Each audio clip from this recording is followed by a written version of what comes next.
Aloha and welcome to Thumbing Through Yesterday, the podcast where we take our favorite books down from the shelf, dust them off, and remind ourselves why we love them so. My name's Tom Galley, and joining me today we have Tony Pasculi. Thanks, Tom. And what are we talking about? Wait, I'm the one that knows what we're talking about today. We both know what you're talking about because we're both going to talk about it, but what did you pick? The book that I picked, well, calling it a book is a little bit disingenuous, but it was a collection of stories about Conan the Barbarian by R.E. Howard. I believe it's a collection of all of the stories of Conan the Barbarian by Robert E. Howard. It was certainly according to Amazon, it's all of the stories that were published in his lifetime. Sure. Now, I meant to look up and see if there were others that had been published posthumously, and I was thoroughly annoyed that the one iconic Conan story that I believe was an R.E. Howard story was in fact not really R.E. It was L. Sprague de Camp and Lynn Howard called Interesting. The Thing in the Crypt. And I kept turning pages in the book going, but when are we going to get to the thing in the crypt? And it turns out the answer is we're not. It is not canon. Bummer. I was crushed. Is it, okay, you say it's not canon, but is it? I don't know how he worked, because obviously he was splashing around, Robert E. Howard was splashing around in Lovecraft's universe with permission, right? He wrote some Cthulhu Mythos stories. Mm-hmm. So did he allow people to write Conan stories? Did he invite them in, or did they just go off and do this on their own? I think this particular story was written after his death. Oh, okay. And apparently there is such a thing as Conan scholars, and this is a divisive point as to whether or not the thing in the crypt is considered canon. But it was written to patch holes in the chronology. Chronology is interesting. Okay, let's get. Actually, before we get into that, I can't wait to get into that. But why is this a favorite book? I have such fond memories of reading these when I was a youth. It was one of the collections that I had on my bookshelf. You know, the tattered paperbacks that were barely worth binding. You know, half-inch thick or so. Next to my Star Trek logs and other collections of such pulps. And I just remember really enjoying them and picking them out and reading them. I don't think it ever occurred to me that there was an order to these. And it certainly didn't occur to me as I was reading through them there was any kind of chronology. Yeah. Yeah, I mean, there's definitely a waxing and waning of his fortune, throughout the course of these. But I don't know. I mean, you can't get any more swords and sorcery than a Conan book.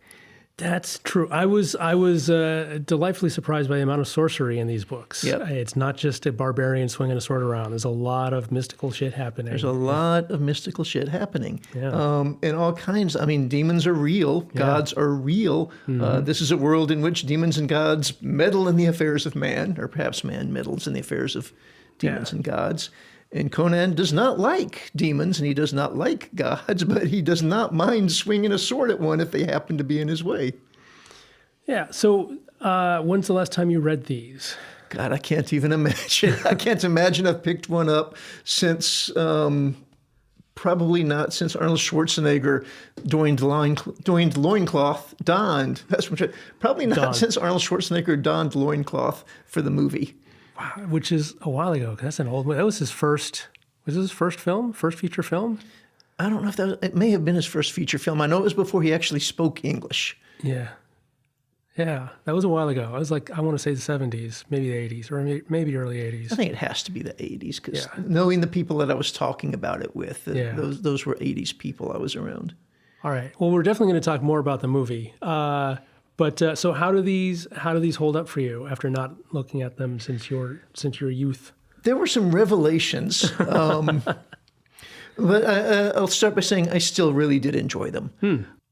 The revelations, these are much longer than I remembered them being, and much more complicated than I remembered them being.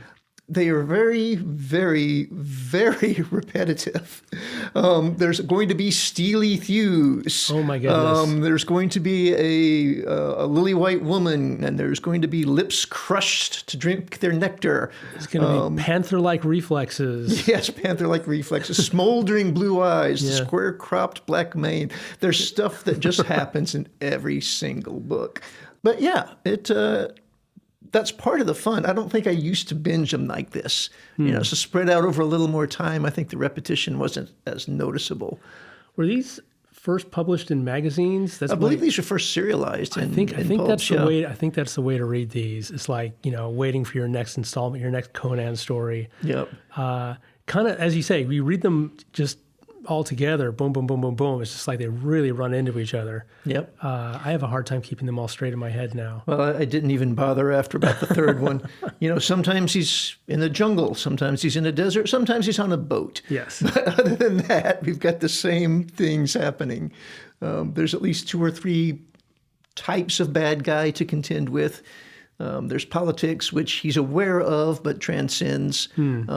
And all he cares about is that he gets to kill something, take the woman, and plunder. Yeah. He doesn't really care who he's doing it for or where he's doing it. So that's interesting to me. And one of the things I found less satisfying about this is that Conan, to me, does not come across as a character. He comes across as a force of nature and not as a human being. We don't get a lot of internal monologue. We don't get any kind of sense of, his drives are very basic.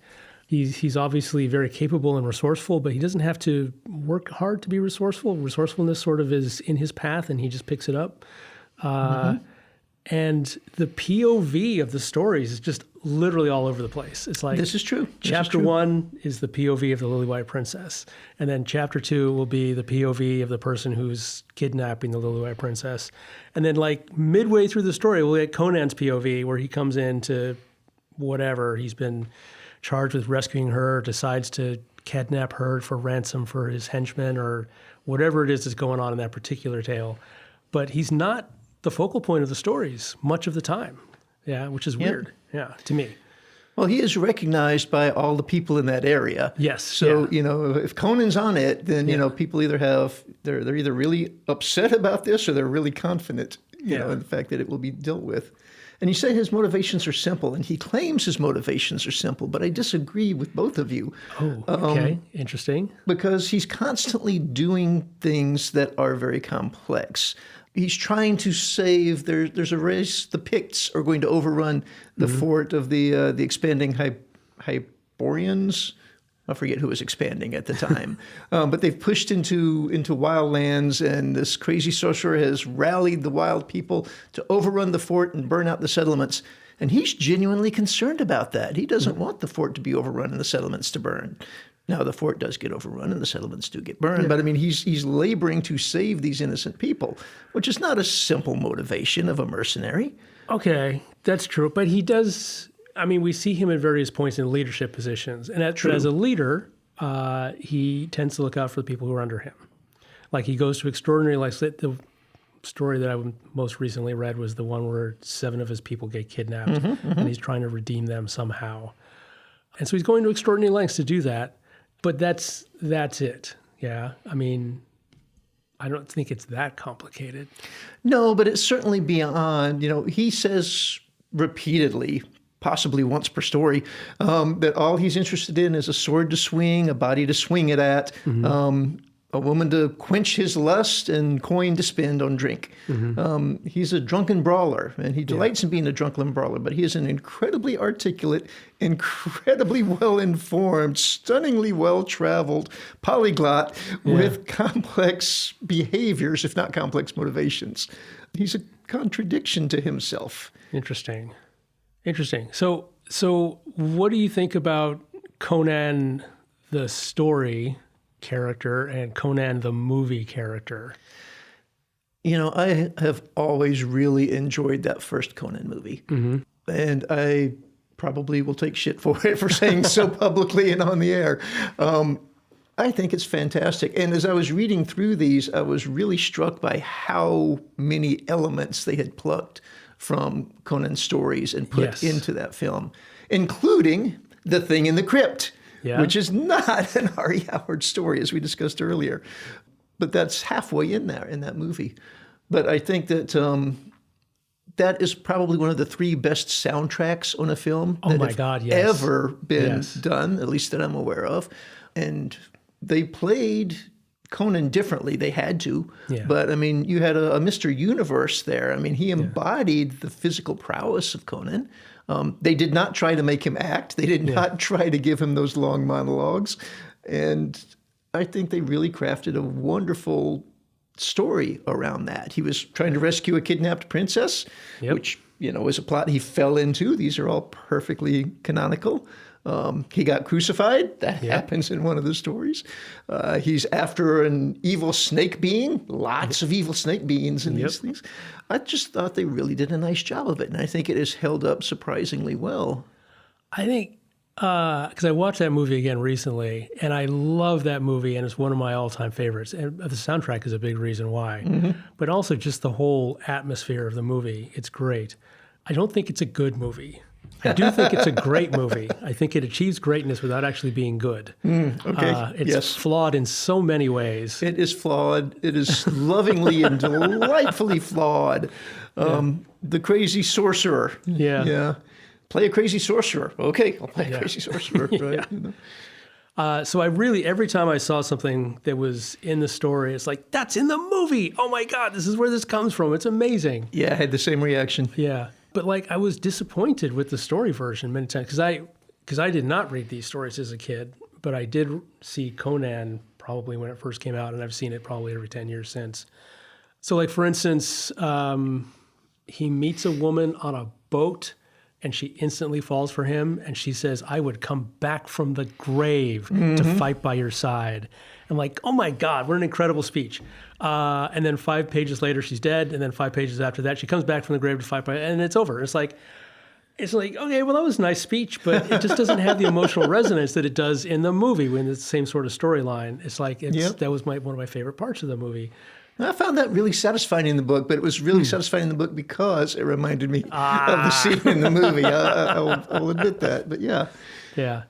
In general, that was my problem with these. I mean, there's a lot in here that I liked. It was a lot of fun, and I probably would enjoy them more if I read them spaced out. But the scale of the stories is very odd to me. They're a weird length, and they focus on sort of weird details. Like, we don't get to spend enough time with the characters I care about. We're hopping POVs all over the place to people I don't care about. And they're just like an awkward length. Like, there's too much going on for a short story and not enough going on for a novel. We don't spend enough time getting to know the characters. And so it feels like a series of events. It's like things are happening. Boom, boom.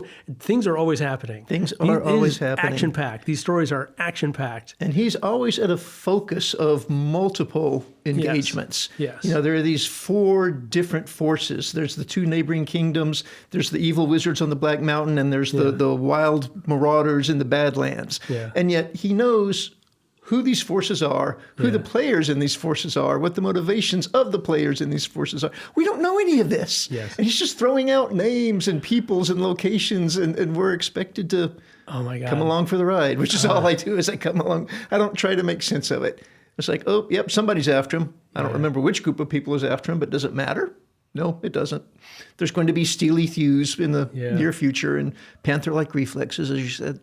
Speaking of, all the places that we don't know, so I highlighted a paragraph because I was just like, what, where now? And then this one paragraph just really hammered it home for me. So Ghaznavi tugged his gray-shot beard in meditation. Yezdijerd, king of Turan, was the mightiest monarch in the world. In his palace in the great port city of Agrapur was heaped the plunder of empires. His fleets of purple-sailed war galleys had made Vilayet and Urkanian Lake. The dark-skinned people of Zamora paid him tribute, as did the eastern provinces of Koth. The Shemites bowed to his rule as far west as Shushan. His armies ravaged the borders of Stygia in the south and the snowy lands of the Hyperboreans in the north. His riders bore torch and sword westward into Brithunia and Ophir and Corinthia, even to the borders of Numidia. This is a frickin' map. Just give us a picture. Oh my God. It's like one of those things in the Bible. It's like beget, beget, beget.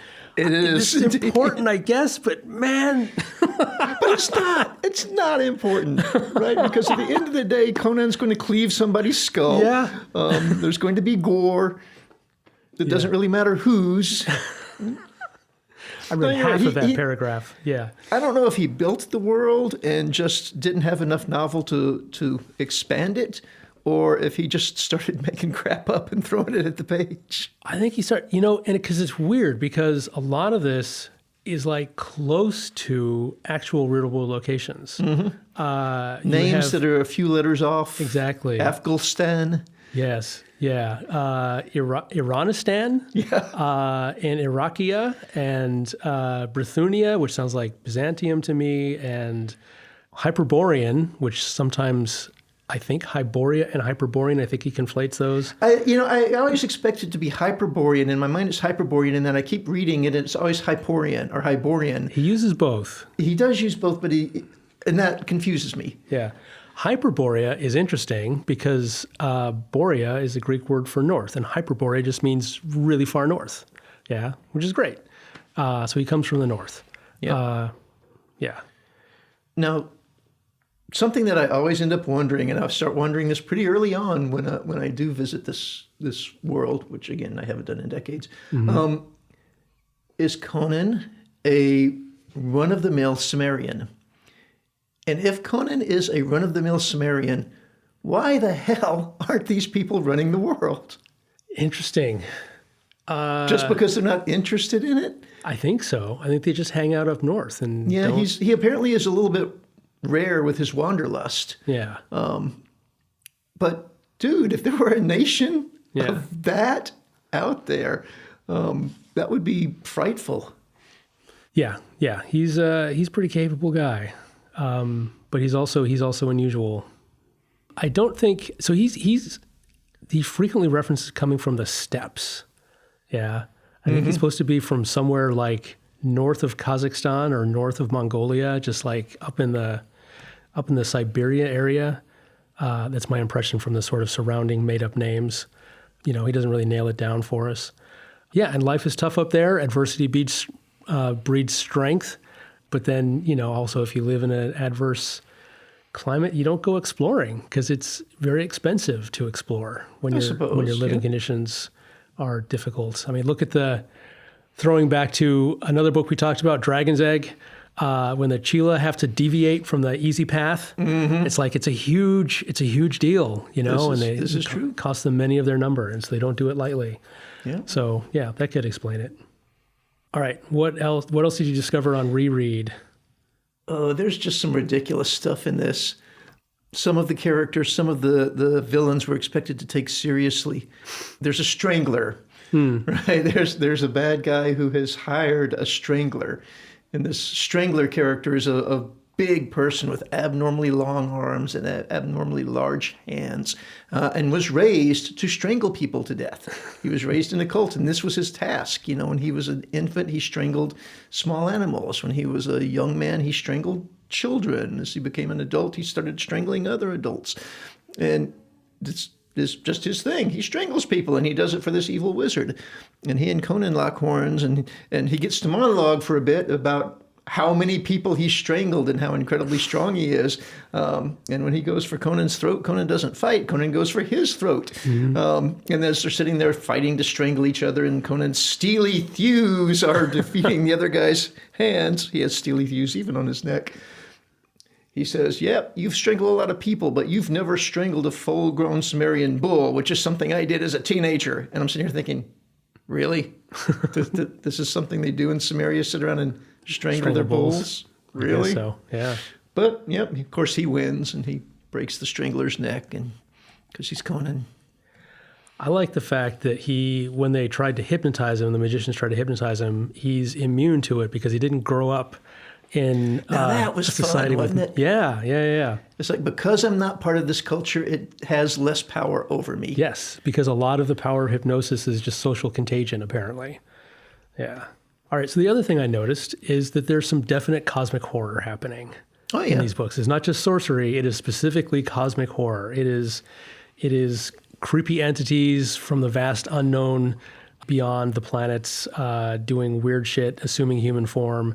That was fascinating and something I wasn't aware of at all. And apparently he wrote some Cthulhu Mythos stories. So have you read any of those?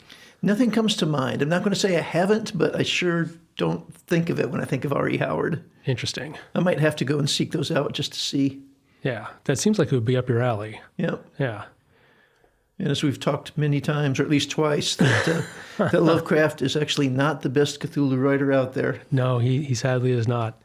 That's okay. I mean, you get a lot of credit from me for inventing the mythos. Indeed. Yeah, so, I think one of the things that tipped me off that it was deliberate was there's a reference to Dagon in the Conan stories. There he is. That went right past me at the time. Ah, interesting. Yeah. Yeah. So apparently they were sort of contemporaries. Lovecraft was born earlier, but they were both writing around the same time. And Robert E. Howard died young. He was 30 when he died. That's crazy. I don't think I knew that. Yeah. He was born in that's not good. 1906, died in 1936. That's crazy for how prolific he was. He banged out a lot of stuff in a short amount of time. Yeah. According to Wikipedia, which is not the most reliable source. So, but yeah. It's good for some things. We'll assume that they're dates, that they can count dates. Yeah. Anything else about Conan?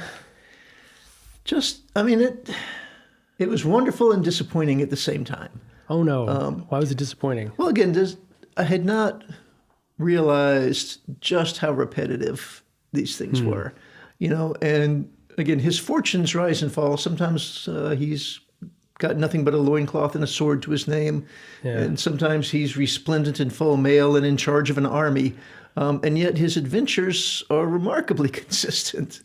Yeah, so that was a striking thing to me, how often he's described as wearing either chainmail or plate mail, and I have never seen a depiction of him in anything other than a loincloth. Schwarzenegger runs around mostly in a loincloth. I think he wears something at some point, but it's not plate mail or chainmail. Yeah. Yeah. Yeah, I could not, in fact, all the illustrations I've seen, all the comics I've seen of him, all the Frazetta paintings, he's just no, he's consistently armored, and in fact, he mocks people for not being armored. And part of the reason he's alive is because he's armored. Yeah. And that chainmail takes a beating. I mean, constantly there are talons popping through the chainmail like, something softer. Yeah, so there's a visual representation of Conan in the popular media that's sort of at odds with the stories. Maybe it comes from the Barbarian. The movie was Conan the Barbarian. Mm-hmm. He's always referred to in the stories as Conan the Cimmerian. Well, he refers to himself as a barbarian, and occasionally people do refer to him as barbarian. So it's either barbarian or Cimmerian. They seem to use those kind of interchangeably. Yeah. Yeah, but the visual depiction of him is always, naked from the waist up. Well, that's the cover of the books as they were published. Yeah, it was always, loincloth and sword and diaphanously gowned princess draped across him. Even the internal illustrations, he's never depicted wearing armor. Yeah. And then so it's just a shock to be like, what? How is Conan wearing armor? That's just not my vibe at all for him. Yeah. So anyway, fun. The first two stories in this book, because I tried to pick up Conan a couple years ago on my own. I think during the pandemic, I was like, I really need to sit down and read the Conan stories because they're such a classic influence, and I love the movie, and I was like, this is terrible. I can't read these. And so I was really delighted and surprised when I picked this collection up, and the first two stories, which both were referenced in the movie, as like, these are fun. They're short, they're punchy, they're action-packed. It's not the best writing, but, there's obviously stuff here that was the basis for the movie, and they were a blast. And then we get into the longer ones, the ones that have like 5 chapters, and I'm just like, no. They get tedious, and you're right. They're the wrong length. Yeah.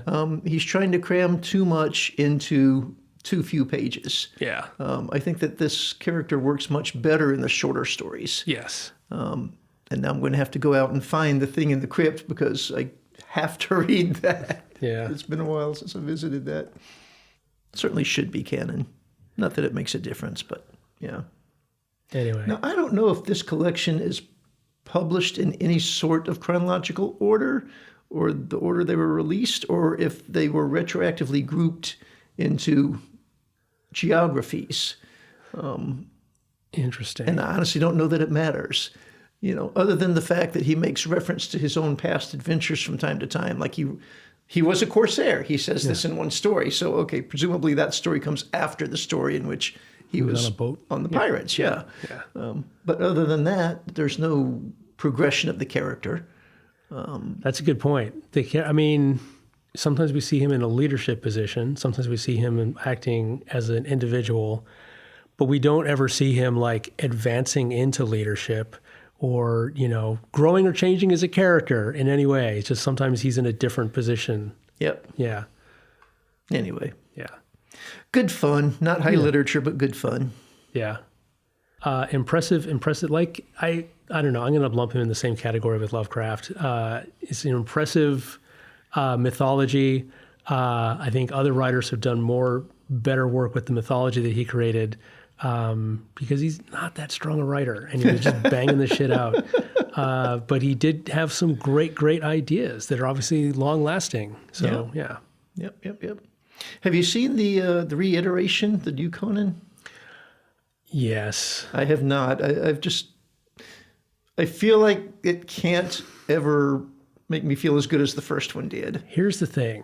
I've seen it twice because I said, oh, shit, a new Conan movie? I can't believe I haven't watched that. And I sat down to watch it, and about an hour in, it's like, I have watched this, and I just forgot it completely. That's how forgettable it was. That's how forgettable it was. And now that I've seen it 2 times, I couldn't tell you what it's about. Yeah. Okay. And of course, the second one was god-awful. It was pretty bad, but it did have Grace Jones in it. So. It did have Grace Jones in it. They recycled the soundtrack, and it did not work at all. I remember that. That's one of the things that stuck with me. But anyway. Yeah, I can't remember the last time I've seen the second one. I might have only watched it once when it came out. Yeah, so. Yeah. But the first one's a classic. Indeed. And it's, when I sit down to write, that's one of my go-to for a writing soundtrack. I just put that on and just, yeah. I used to keep a copy in the car, and I would love to drive around with that blaring, either the opening overture or the Wheel of Pain. That one was particularly I was fond of that. It's so good. It is indeed good. It's one of the top 3 soundtracks I can think of. Apparently, who directed? I want to say Dino De Laurentiis? No, he's the producer. I don't know. Basil Polidorus did the soundtrack, and the director basically gave him Or Fortuna and said, I want this. Yeah. And he said, well, okay, obviously I can't do that. And he gave him something like that. Yeah. So. Now, O Fortuna, of course, everybody loves that. That's iconic. Yeah. But it's only like the first 2 minutes of the most boring opera ever written, it turns out. Yes. Yeah. All right. I think we've wandered far enough afield. Any last thoughts on Conan? Nope. That's it. That's all I got. Yeah. All right. That's good for me. Cool. So what is up next? Up next, we have a return to one of my favorite authors, Michael Crichton, and we're doing Jurassic Park. Oh, Jurassic Park. Such a good book. It is. All right. We'll see you in 2 weeks. See you in 2 weeks.